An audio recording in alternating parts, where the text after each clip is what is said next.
Today's tech news moves fast, but understanding it shouldn't be hard. That's why Snarful Solutions Group brings you Connecting the Dots, where we break down what's happening in tech and why it matters to you. Now, let's dive in with your hosts. Imagine spending millions on the most sophisticated security detail money can buy. Like building a literal fortress in the middle of San Francisco, only to wake up to the sound of gunfire ringing out just past your bedroom window. Yeah, it's terrifying. That is exactly what happened to the central architect of the AI revolution this weekend.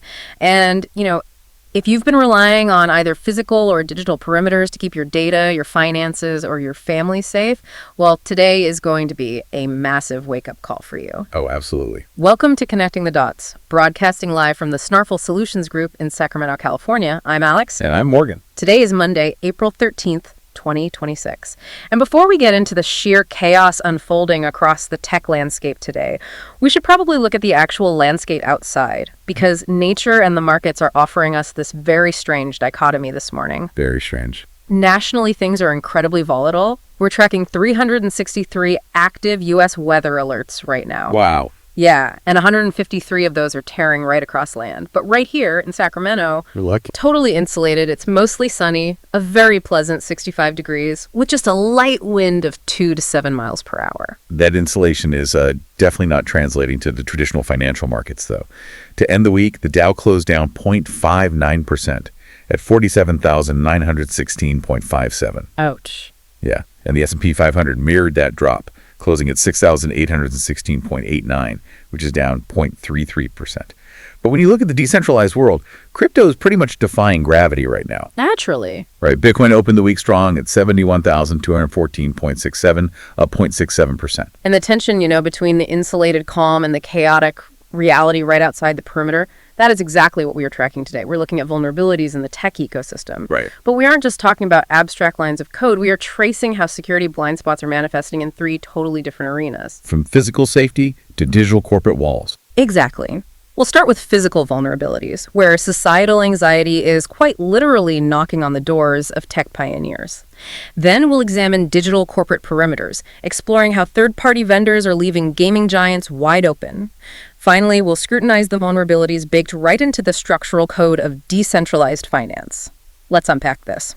Today's episode is brought to you by Strong Coffee, the premium instant coffee that tastes like a traditional brew, but is packed with 15 grams of protein, MCTs, and adaptogens like ashwagandha. Get clean, sustained energy without the jitters. Use promo code SNARFUL for 20% off at strongcoffeecompany.com. It is so easy to view the rapid advancement of artificial intelligence as a purely academic debate, or just an economic one. Well, completely. You read the white papers, you track the enterprise valuations. Right, and it all feels safely contained within your monitor. But this weekend, at the home of OpenAI CEO Sam Altman, that containment just completely collapsed. It really did. The San Francisco Police Department released the timeline, and the escalation is just staggering. Altman's Russian Hill property was targeted twice in less than 48 hours. Wait, twice? Twice. Early Friday morning, around 3:40 a.m., a 20-year-old named Daniel Alejandro Moreno Gana approached the Chestnut Street gate and actually hurled a Molotov cocktail at the metal barrier. A Molotov cocktail? That's not just a protest, that's violent. Exactly. Security extinguished it, surveillance captured the incident, and he was later arrested making threatening statements outside OpenAI's headquarters. And then before the smoke even metaphorically clears, Sunday hits. Yeah, 1:40 a.m. A Honda sedan drives past the property, circles back, and just stops. Mm-hmm. A passenger rolls down the window and fires a gunshot toward the Lombard Street side of the compound. Jeez. Did they catch them? They did. Security personnel heard the shot, the cameras grabbed the place, and police arrested 25-year-old Amanda Tom and 23-year-old Mohammed Tariq Hussein for negligent discharge. They actually found 3 firearms at their residence during the search. Wow. And Altman himself posted a statement over the weekend that I think frames exactly what we are witnessing. He wrote, quote, "The fear and anxiety about AI is justified. We are in the process of witnessing the largest change to society in a long time, and perhaps ever." That's a heavy statement. It is, but I have to push back a little on this framing of it being the largest change ever. Oh, really? Why is that? Well, because when I look at the sociology of people violently attacking the architects of new technology, my mind goes straight to the Industrial Revolution. Ah, the Luddites. Exactly, the Luddites smashing mechanical looms in 19th century England because they were terrified of obsolescence. So is this really a fundamentally new kind of societal pushback, or is it just like the modern iteration of smashing the loom? I mean, it's a compelling historical parallel for sure. Yeah. But the mechanics of the disruption are fundamentally different this time. And I think that's what makes the current anxiety so much more volatile. Well, the Luddites were reacting to the automation of physical labor, right? They had time to see the factories being built and the machines being installed. That timeline was measured in decades. Okay, that's true. What Altman and the broader industry are driving is the automation of cognitive labor. And that timeline is measured in months. Right, so a loom replaces a weaver's hands, but generative AI replaces a coder's logic, or a writer's synthesis, or a financial analyst's modeling. Precisely. And when the disruption is cognitive, it strips away people's sense of identity and agency at just an unprecedented speed. Yeah. You have highly educated working professionals suddenly realizing the very skills they spent decades mastering might be commodified by an algorithm next week. Which is terrifying for anyone. Exactly. When an entire workforce feels that profound loss of control, that abstract economic fear doesn't just stay on social media forums, it manifests physically. The sheer speed of the transition causes the anxiety to curdle into hostility. And notice the ages of the suspects, 20, 23, 25. This is pretty much a generational panic about a future that is being rewritten faster than they can adapt to it. And the terrifying reality is that you can build the most secure multi-million-dollar compound in San Francisco, but you cannot build a perimeter around societal panic. No, you really can't. The physical vulnerability of these tech leaders is directly proportional to the psychological vulnerability of the public they are disrupting. Moving on to our next story, that false sense of a secure perimeter doesn't just apply to physical gates. Digital fortresses are suffering from the exact same delusion right now. They absolutely are. We are shifting to Rockstar Games, the studio behind GTA 6. They're currently staring down a massive ransom deadline set for tomorrow, April 14th. Tomorrow! Wow. Who's behind it? The notorious hacker syndicate Shiny Hunters. They've successfully breached Rockstar's highly secured cloud servers and are threatening to leak a massive trove of corporate data if their demands aren't met. But the mechanism of this hack is what you really need to pay attention to, especially if you work anywhere near a corporate IT network. When we think of a cloud breach, we usually imagine like a brute force attack on the main servers. Right, someone trying to batter down the reinforced steel doors of a massive hosting company like Snowflake, which is who handles Rockstar's data. But Snowflake's security architecture held up entirely, didn't it? It did. Shiny Hunters didn't even try to pick the main locks. They executed an API supply chain attack. They compromised a completely separate third-party vendor called Anodot. Wait, Anodot? So Rockstar spends an astronomical amount securing their central Snowflake database, but then grants deep access to Anodot. Isn't that just a cloud cost monitoring service? Exactly. But think about it. To do its job to analyze exactly how much compute power and storage Rockstar is utilizing across its massive architecture, Anodot needs extensive read permissions across Rockstar's internal systems. Oh, I see. It has to see the data flow to measure the expenses. Precisely. By breaching Anodot, the hackers acquired those API keys. They hijacked the legitimate permissions granted to the vendor. To Rockstar's security protocols, the malicious activity just looked like Anodot doing its routine cost analysis. Its lateral movement through trusted channels. That is wild. It's like spending $100,000 on biometric locks, reinforced steel doors, and a laser grid for your home. Your house is a literal fortress. Yeah. But then you hand your master code to a dog walker who writes it down on a sticky note and just leaves it at a coffee shop. That is the perfect analogy. It doesn't matter how thick your steel doors are. The intruder just keyed in the dog walker's code and walked right past the lasers. That is the exact vulnerability of the modern tech stack.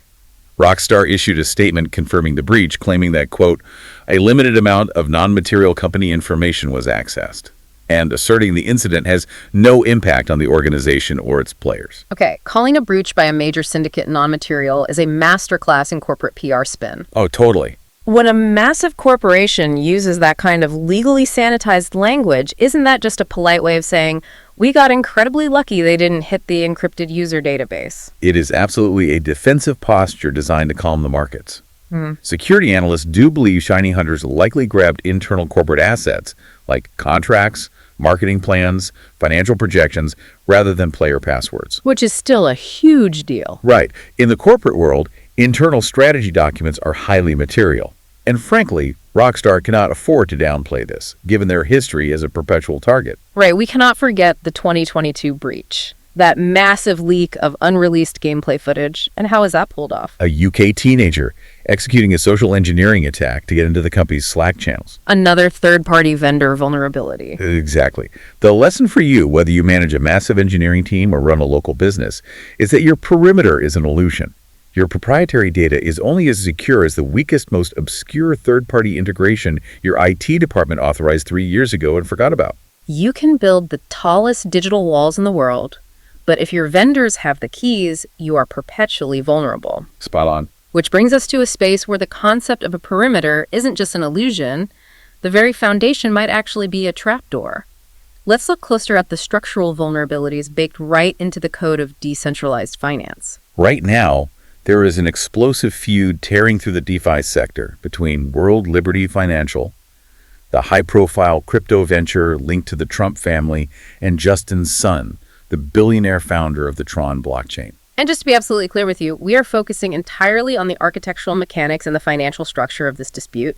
The political affiliations of the founders are completely irrelevant to how the code actually functions. Absolutely. And it's the code that Justin Sun is absolutely tearing apart right now. Over the weekend, World Liberty Financial, or WLFI, publicly threatened Sun with a lawsuit, posting, "See you in court, pal," on social media. Wow.